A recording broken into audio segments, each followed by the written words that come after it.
And there's Ben. I just got back from, went to a restaurant in Victoria, met some old army buddies. Let's see, there was me, and there was Gary Naylor at the end. His dad, Gary, was right beside me. And we had Dave Corney, Dale McCausland, Bill Crabb, and Carl Payne to my right. And about halfway home, I smacked myself in the forehead and said, Jesus, I never took a picture of it. Nobody took a picture of it. I would have made a nice picture, though, you know. Should have got one of the waitresses to do it. Anyway, maybe next time. Bill's on holiday. He's the only guy still in the army. He's out in Edmonton. Doesn't know how long he'll stay in, but I bet not very long. Oh, look what I found. The thing I lost that I thought maybe lost it at Keith's. The corkscrew that my brother Aaron gave me. It was in my truck in a little pouch. So I didn't lose it. That's good. I hate to send Aaron back to Berlin to pick me up another one. He says he has another one for me too. He's going to be on PEI the 3rd of August to the 17th or something like that. He's come from Halifax, but he's going back to Tirana. And then I guess Lethbridge eventually. So the beer today, this is the, what is this, 24th? Maybe the 24th of June? July? 24th of July, 2015. And this won't open like that, I bet you. Propeller Pilsener, Bohemian style. So that's the beer we're having today. And I've had a couple of Propellers. As a matter of fact, when I was in Halifax, I had a couple on tap. It's made in Nova Scotia. Brewed in the classic lager style of Bohemian with a blend of European and Canadian malts and prized noble hops. Propeller Pilsner has a light sweet flavor with a firm hop finish. There we go, more hops. I don't know what, must be the beatniks in this world like more hops. The yuppies and the hippies. Cotton Street, Halifax.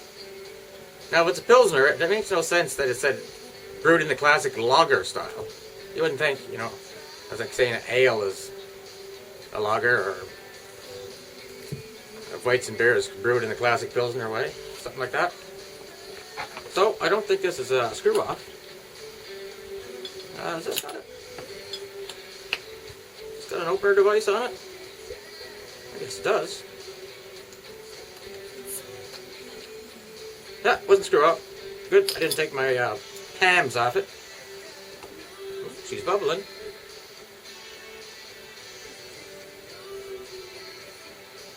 Doesn't really smell like a Pilsner that I know, but it does have a pretty big malt flavor. Come on, give me some head there, bud. Head to one day. Here, I'll put that there in case you forget what we're drinking here. So, it's a nice light color. And the head is nice and foamy and white.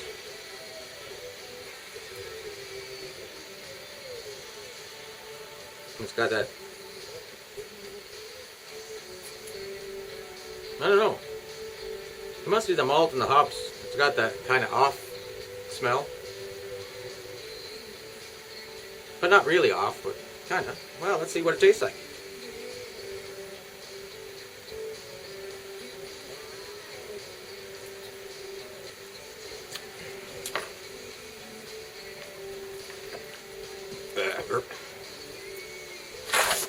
Good clean finish, as in mellow.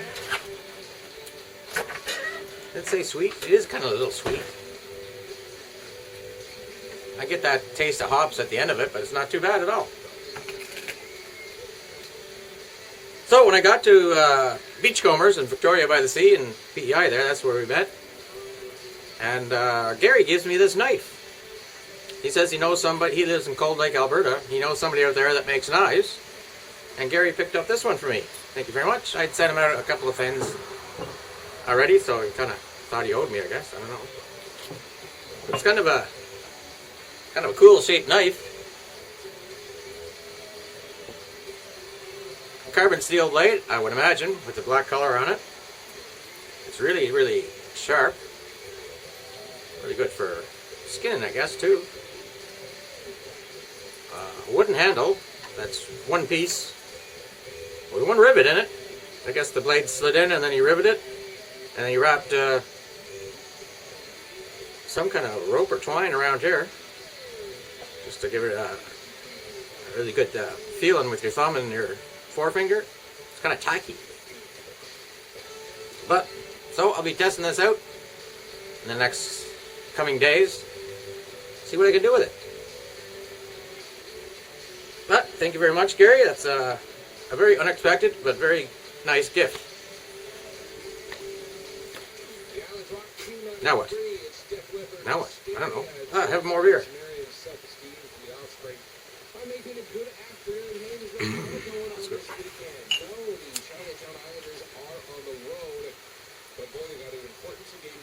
It takes an hour and a half to drive from my house to the Beachcombers restaurant. And not surprisingly, it takes an hour and a half to drive from the restaurant back to my place. Jamie's supposed to be down later, but I don't know how much later. He'll probably drive in the driveway. So, this is from China. It says shovels and camp. Imagine what that would be now, would it? Oh, it's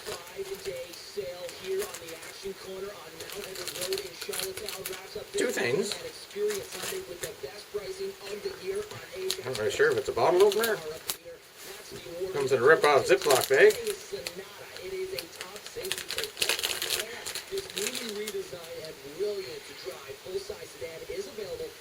Oh, I think I know what this is. It's a little sharpening stone with diamond plated. See this line here? I don't know if you can see it or not. I think that's for sharpening fish hooks. At least that's what I think it is. Sharpening stone.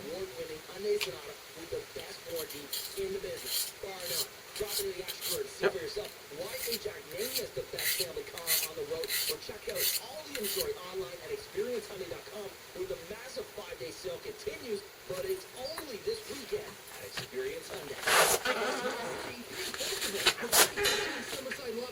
Works. So that's a nice little thing. I might put it on my necklace. I got two just because they were so cheap. I might put it in my necklace or on my waist belt collection of stuff. Bill looks at this stuff, and it's this stuff here. He says, expecting to go camping? I said, no. I said, it makes me feel safe.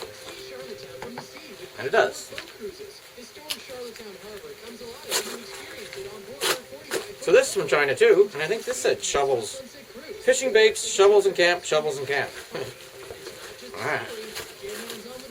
So, first of all, we have a hat. There we go. This must be the fishing and camp. Think of it. Two different colored boxes. Different size, I mean.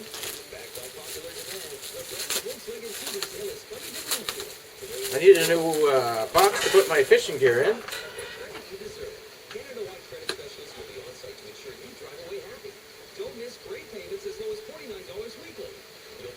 Alright, how does this work? What do you want, Ben? Oh, no. Does it really come off?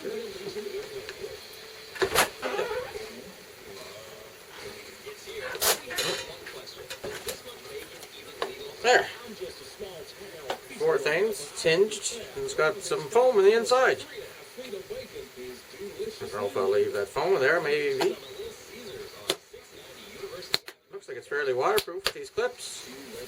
And the other thing is the same thing, except it's got smaller. That's pretty neat. What else is in this pickle trunk? Aha! Little green grasshoppers, maybe? I think they're supposed to be bugs. Some kind of bug. For bait. Those are dirt cheap too, as is everything that I buy from China. It's junk, all junk, but for schmucks like me, they work.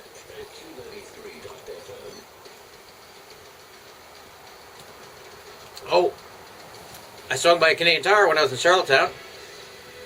I see they started to smooth out the area that the new Princess Auto was going to go in. At least that's what I was told it was going to go in. It was Princess Auto.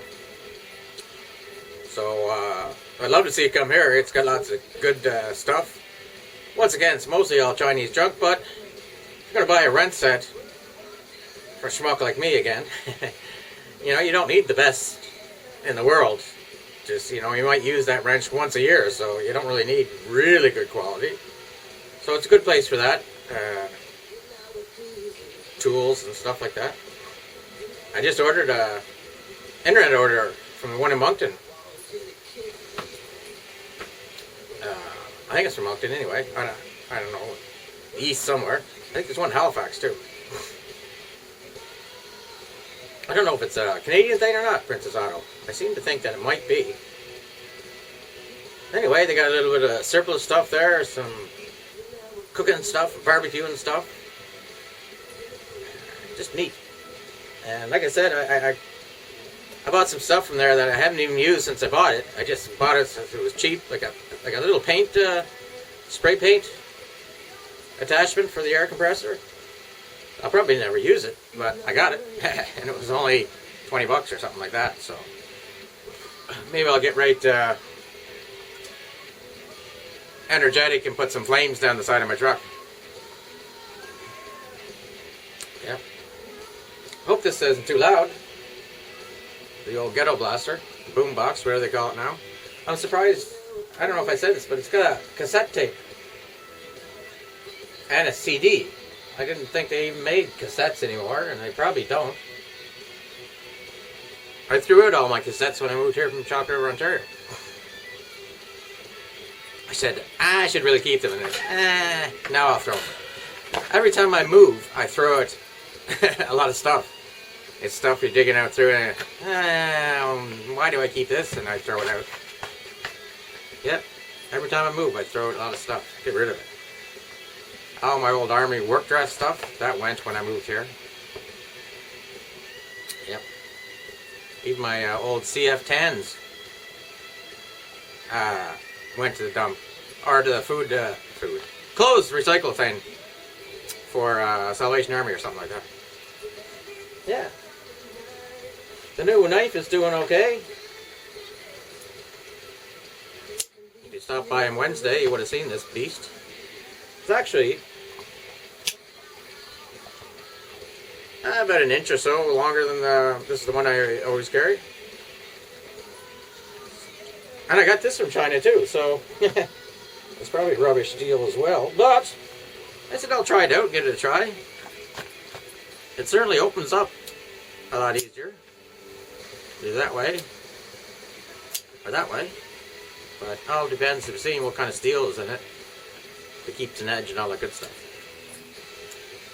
Oop. That'd be known as two knives. Yeah, we had a pretty good conversation about old tankers there. Well, except for Gary's dad. He wasn't in the army, I don't think. Might have been. Anyway, talking about old times and old guys, and Dale would pipe up, what about Dave Morton? And we talk about Dave for a while, then he'd say, what about this other guy? And we talk about that. We talked about the guys that were killed in Afghanistan, and I said, well, this conversation's gotten glum all of a second. Can we change it to something else, please? Yeah. And then we talk more bullshit stories about being in the army and driving a tank and all that good stuff.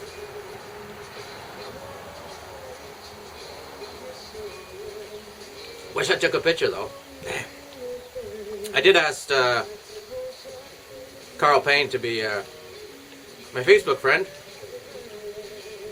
I don't know if I'm pretty sure he's not seen any of my either the beer videos or the Wednesday wino videos, so I think I'll see if I can not tag him but mention him in the comments there, so we have a look. He's looking good though. Big man. Oof. Monster man. Carl Cox and Carl Payne are separated at birth kind of thing. Except Carl Cox, I think, I've heard it through the grapevine that he's gotten pretty large. As in Buddha belly. Yeah. Yep. Bill looked good too. You wouldn't know. It's not a difference between him 30 years ago when we joined the army to now. He's still got young boyish looks. And got all his hair. Yeah, he's doing good. He's got 2 more years at this position. He's a brigade RSM. Brigade? He's up there anyway. And I asked what he's doing after 2 years. He said he might come down here to VAC. Dave Corney reminded us it's not DVA anymore, it's VAC. And there's a position there for Chief Warrant Officer. He might finish us off there. Or he might not. But he said for sure he's coming back. He bought his parents' house in Misquish, so he's coming back to P-Guy eventually.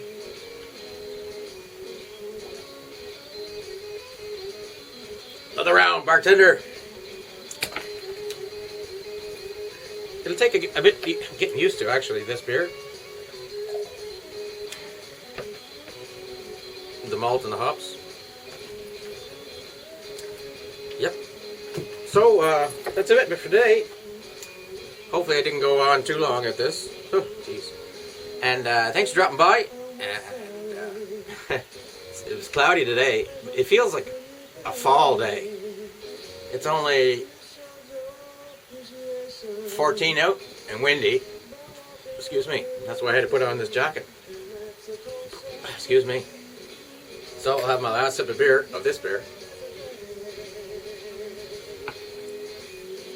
And we'll see y'all next week. Or whenever I put something up when I go Facebook at Rooney. Hello, Australia. Chris out.